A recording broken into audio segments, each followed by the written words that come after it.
Hello, everyone. Welcome to the episode 92 of SoLeadSaturday. The guest we have today, Brian Asingia, is CEO and co founder of the Dream Galaxy platform, an innovation studio that trains, advises, and funds ethical entrepreneurial leaders to launch, grow, and scale inclusive innovations. He has over 10 years' involvement in the intersection of economy, business development, environment, technology, and the arts. With a focus on Africa, Brand began his career on Wall Street and moved on to work with startups and as a consultant with governments, diplomats, educational institutions, and programs. Dream Galaxy curates and distributes authentic, culturally relevant educational media for homeschoolers, school districts, and lifelong learners to inspire and engage the next generation of ethical entrepreneurial leaders around the world. He is the author of Cashless Society 101 and The Last Digital Frontier. So, would you like to join me and welcome Brian on our today's episode? And let's just explore about his career journey. How did he find his area of interest and managing to lead it?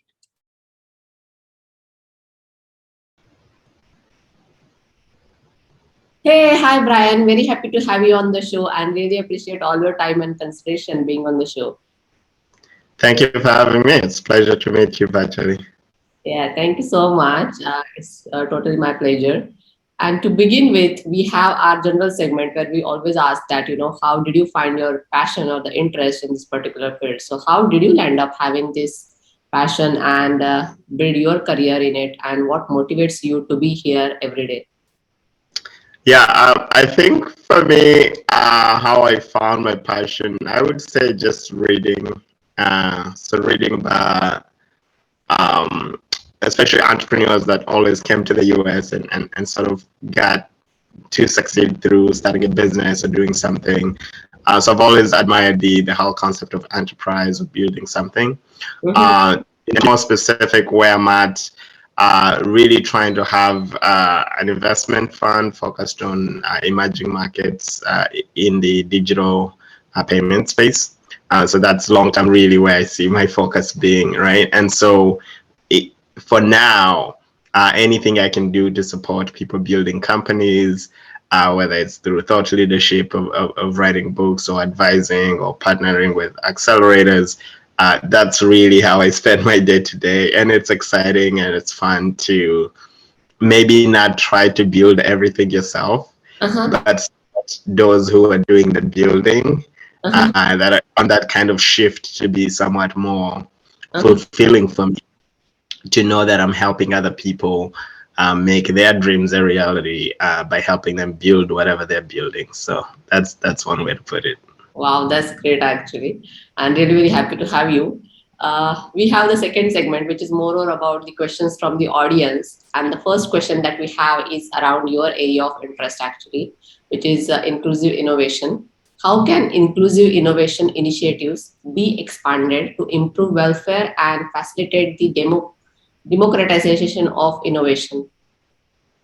Yeah, that's a very good one. I think that inclusive innovation is important because for me, uh, I didn't touch a computer until I was 18, right? To discover the concept of the internet and what computers can do. And so I think access becomes an important part of the conversation.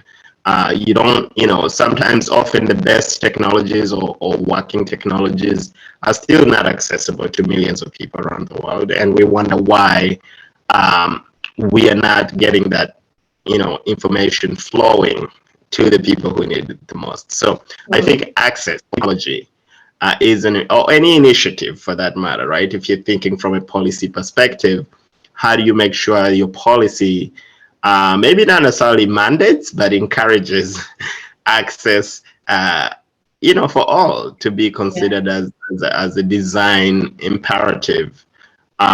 It obviously adds cost if you think about accessibility, both in Mhm. terms of utilization needs, but also just language, right? So if you look at Google and Mhm. what they've done wonderfully by supporting local languages in India, And I think now more and more, African languages are being supported into these kind of native technologies. Mm-hmm. It makes it easy for more people to use technology without having to relearn another language.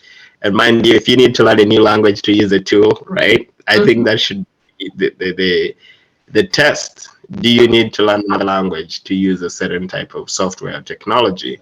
Mm-hmm. That is a huge barrier. So I think access to me becomes an important one. Obviously, there's four other parameters I use. One is identity, and that we've touched on that, like language localization becomes important. Ownership, how do we make sure the very people that are going to use or buy these technologies are part owners or part of the creation process? Mm-hmm. And then trust is ultimately the last piece. Trust both between the designers and the ultimate users. So I think that's basically the four main ways we can get there. Yep. That's very true. And as you mentioned, that is very much like an advantage of a technology, right? That Yeah. it is useful for everybody. Like, it makes things simple than the complicated. So thank you so much for highlighting that point. One Yeah. more question that we have is, what are the impacts of innovation and innovation policy on industrial, social, and territorial inclusiveness? I think the impacts of policy are huge, and that's actually for me why I'm where I am because I'm electrical and computer engineer by training, but I took one policy class in undergrad, and that changed my whole life. Right. In it, I realized sometimes it's not the best ideas that win, Uh-huh. either culturally or ideas that get the most funding. So I think policy can help in directing funding to critical Mhm. areas. That's often a policy mandate or imperative, especially now more than ever. I mean, you're seeing a lot of funding getting directed to health and other sort of welfare concerns, which is needed, or Yeah. infrastructure needs, but also regulatory. Uh, Uh-huh. Issues around data privacy, cybersecurity, Mhm. again, and access come to mind in terms of uh, are these digital payments only working for a few or for the most, right? And the funny quick example on that is if you look at some countries like Kenya or Mhm. even India, that particular matter, digital payments are increasingly becoming the norm Mhm. because they sell simple, low cost mobile technology called texting Mhm. that anybody can use. It doesn't have to be an app or some fancy graphic user interface. Mhm. Uh, and that's because government policy favors that to be the norm. In countries like Nigeria or other countries where it's not so favorable and they want to prioritize traditional banking, there Mhm. is still that digital divide. And Mhm. so I think policy can drive both investment, Mhm. uh, regulatory sort of compliance component, but also the actual actualization of an idea and how do we bring it to the public in a safe and sort of secure way. Yeah. Oh, wow, that's great actually. And definitely it is a interesting area, as you mentioned earlier as well, right? It's something that you're fulfilling others' dream and keep yourself challenging, keep yourself challenged as well. So Yeah. yeah, so thank you so much for sharing. And the next segment is more or about like fun segment or the relaxation segment, where I'm going to Mm. give you three keywords, three keywords which are more or associated with your profile, and Yeah. how to just tell me whatever comes to your mind. So it can be a abstract content or it can be a short definition. So are you ready? Yeah. So the first word that we have is technology. For me, technology, I go with progress towards a better society. Wow, I like that one. And the second keyword that we have is education. Awareness or learning. I'm going to cheat and go with two. Lifelong learning, Oh, education. wow. Yeah, that is a good one as well. And the third keyword that we have is arts. Arts, Mhm. Arts, I would go with life. Ah, yeah, Yeah, that's pretty I good. love jazz music. We need arts. We need the arts to help It's us know who we important, are. essential segment of life, right? Yeah. So yeah, thank you so much for sharing and being impromptu. We are moving towards the next segment, which is more about exploring your career work or volunteering. And when I saw your profile or when I visited your website as well, Dream Galaxy, there are so many things actually. I should Yeah. ask you, but with the time limit, we are going to limit it with the some one question. But I would definitely encourage audience to check your website. So the question that we have is, you have the Dream Galaxy Academy. So tell us more about it. Yeah. Um, Dream Galaxy Academy, I'll start by describing what it is and kind of share a little bit on where we are today. Is an educational platform Mm-hmm. or online learning platform, and our goal is to really distribute culturally relevant or responsive learning materials from all over the world through news, audio, videos, and this could be documentaries or Mm-hmm. lectures. And the idea is, for people to see themselves in the media they consume. Oh. So the idea kind of started with me being in New York and just trying to watch African films and realizing there's not a lot of African content on television. Mm-hmm. So we originally started as an entertainment platform for children's content, but we've since evolved because teachers kept telling us this is great stuff. We're using it in the classroom, and so we thought, yeah, maybe education is where we should focus. And so when students, or even professionals, Mm-hmm. uh, people I mentor right now that are building companies on the continent, Mm-hmm. they all get to know they're talking to somebody who understands them, who looks like them, and can really actually share knowledge with them. And so I think for anybody at any age group, whether you're 5 to 10 year old, which is when you're most influenced and you're learning, you're a teenager or college, working professional, Mm-hmm. I think to learn from media that represents you, continuing to learn from people like you, Mm-hmm. is very important, and that's at the core of what we do. And we try to partner with different educational networks, as well as other content partners, including studios. Yeah. So it is moreover like whoever wants to be the mentor or the teacher, they can go as a teacher, and whoever wants to be a student, they can be a student. Is it right? Yeah, it's really, I think it's like lifelong learning as a concept being realized, so that people can contribute new content. I mean, Mm-hmm. learning doesn't start or end at the university or at the school. Mm-hmm. People can learn things that interest them in their own time. Mm-hmm. And I think we want to be a platform for that. Um, Again, focusing on just content that's somewhat localized. So if you're learning about Africa or Latin America, you're learning Mm-hmm. about those areas from content that's actually created by people in those regions. So you don't have about translation or other kind of challenges that often get stereotyped or mixed up. Yeah. Yes, and very visionary as well, I guess, to see Um, the. yeah, I'm originally from Uganda, East Africa. Yeah, And yeah, yeah. yeah, that's great actually, and thank you so much for sharing that. It is definitely useful for audience out there to check it out, and if they're interested, they should go ahead and share their knowledge actually through this platform. Yeah, So thank you so much. We are moving towards the second last segment of this particular episode, which is tips, advice, or books or courses. You sure. already have actually your own books published, which is you have published two books, Author of Cashless Society 101 and The Last Digital Frontier. So in this Sure. particular segment, actually, while giving the tips or advice to the students, you can support your answer your books or courses as well. Definitely, I will encourage audience to check your books first, and if you have any additional things to add, you are welcome to do that. So the question Sure. that we have is: any tips or advice would you like to give to the students or the professionals who are looking to get into this kind of area, like digital space and educational, where they want to mentor somebody or learn more and looking at this as their long-term career option?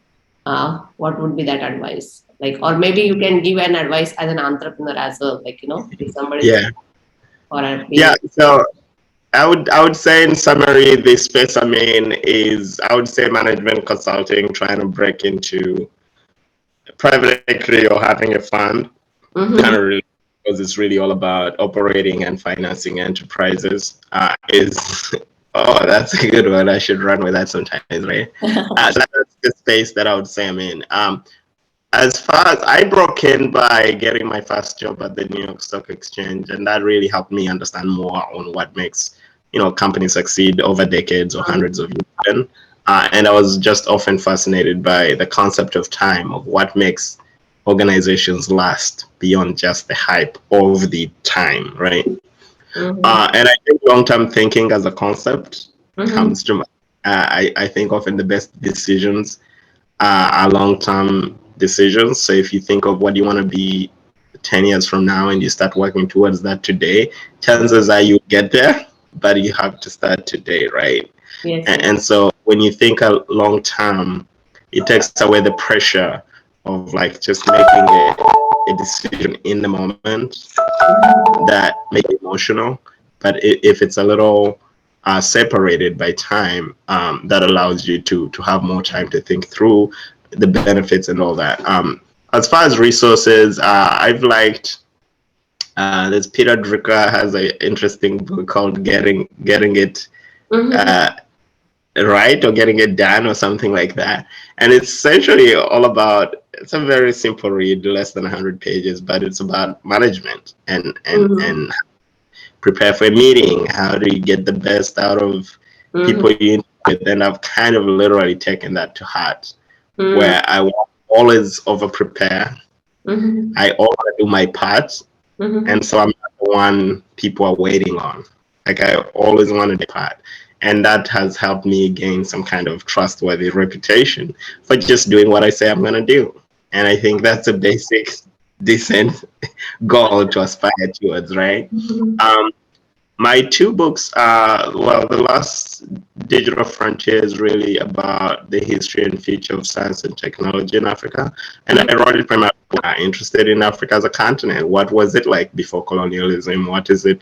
What happened during colonialism, and what can we do moving forward? So I think I would recommend it to anybody just interested in understanding emerging markets. Obviously, I relate to other topics in there. Mm-hmm. um, it's really about digitalization and automation.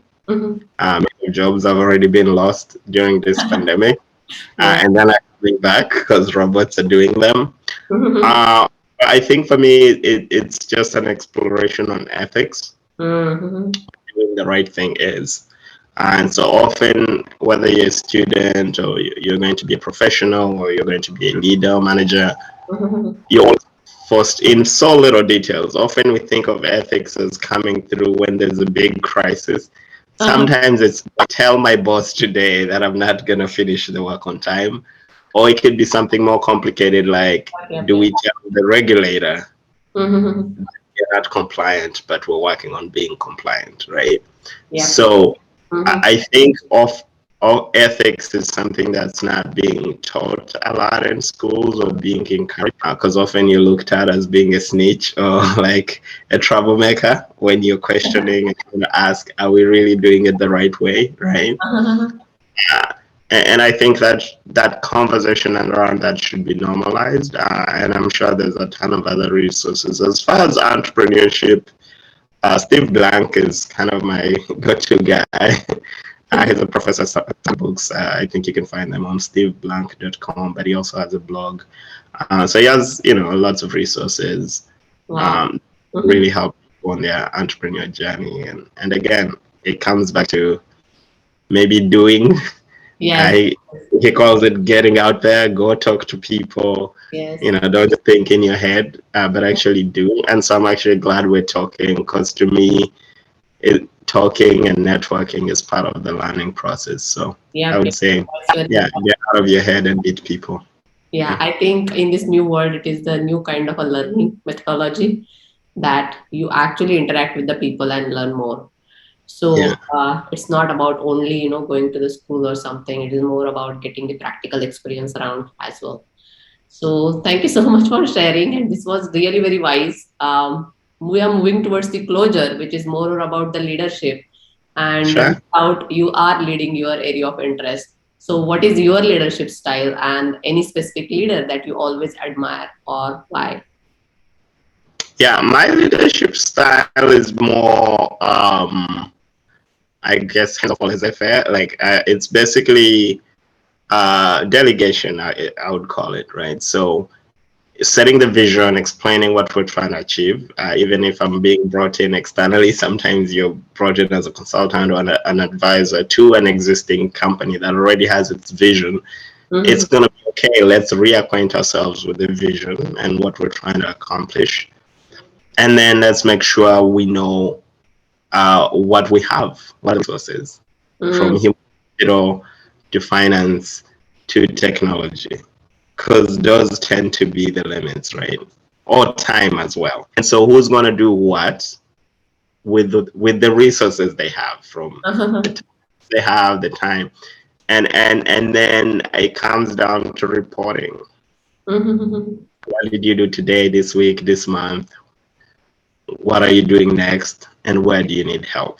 If I ask those three questions it doesn't matter if it's a big executive or intern, mhm, as long as people practice answering those questions, and asking for the help when they need help in time, not when it's too late, I mhm, find that things always work out. And so that's been an easy way to instill culture mhm, without creating operational sort of words. I just say, no, I want you to answer these three questions every day uh-huh. and report to the relevant people every week or every month.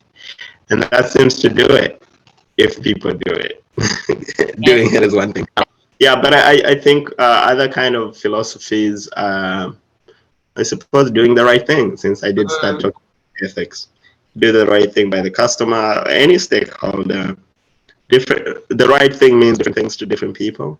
Yep, yep, that is true. And the dilemma comes when they conflict. Mhm, When in doubt, mhm. it's either the customer or the business. I think those two can kind of be your guide. Okay, okay, okay. Got There's always like the business is not a person, and well, by US for tax purposes, there is a person or some kind of, but think it. of it as its own entity with its own vision outside individuals or even employees. So you often want to think more of what's good for it, because that's what helps, and Mm, its own purpose to thrive in the long term mhm, after you're gone. mhm, And so that helps take the pressure off. It's not about you. mhm, It's what's good for the business. mm. What can you do for the business? What can you do? And that sort of mindset, I think, is much, much better than I am the business, I feel attacked. Yes, yes, yes. And that's definitely a good leadership style to have. Uh, do you want to specify any specific leader that you always follow or admire and why? Um, I would say, I suppose I change. Like every year, you want to have a new. I would say right now, or the last 5 years, I no, more than last 6 years, I suppose.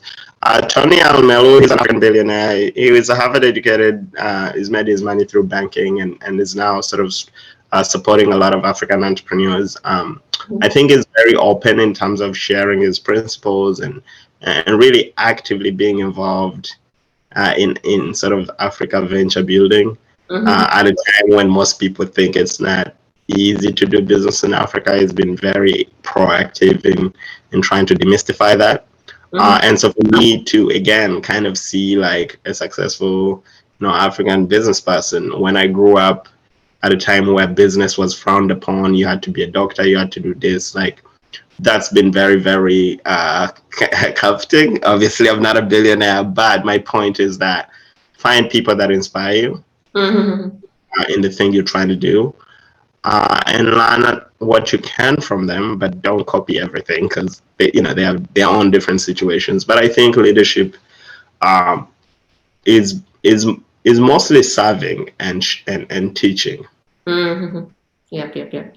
and So great thank leaders are always sharing. Yeah. Yeah, yeah, yeah. And I agree on that point. So thank you so much for sharing and being the guest on the Solely Saturday. Definitely, it was one of the areas I would definitely like to, see how it grows when it comes to the digitalization. So, Yeah. thank you so much for being a guest and really appreciate all your time and consideration. Sure. Thank you for having me.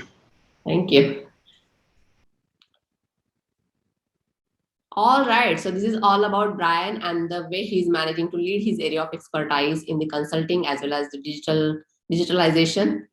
Before we close our today's episode, we have a closure quote from a Scott Belsky, which says, well, we believe that augmented reality is one of those new mediums that could be as big as, if not bigger than, the web.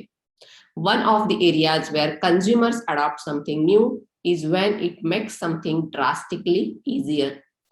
When I think about augmented reality, I think about instances like finding your way somewhere, finding your friends in a stadium, or going to a conference and looking around and knowing who everyone is because their LinkedIn profile is hanging over their heads. I think we will start finding a lot of things like that where augmented reality just removes friction. So, on that quote, we are closing today's episode. See you guys in the next episode. Until we meet, happy leading. Let's lead together. Stay safe. Bye for now.